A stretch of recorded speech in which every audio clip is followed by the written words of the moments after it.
And for today's video, flat tire.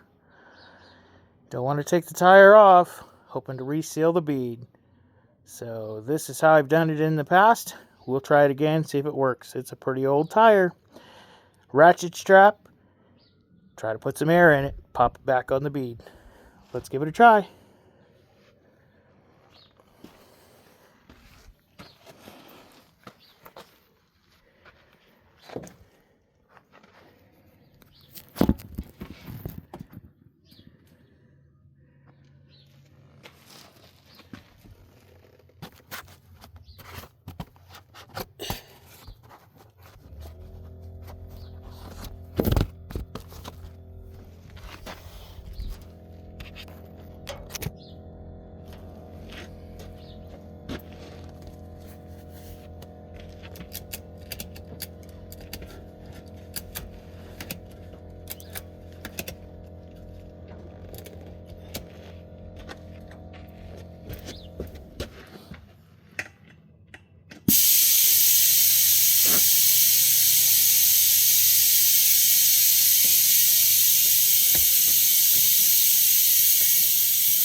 Looks like it's working.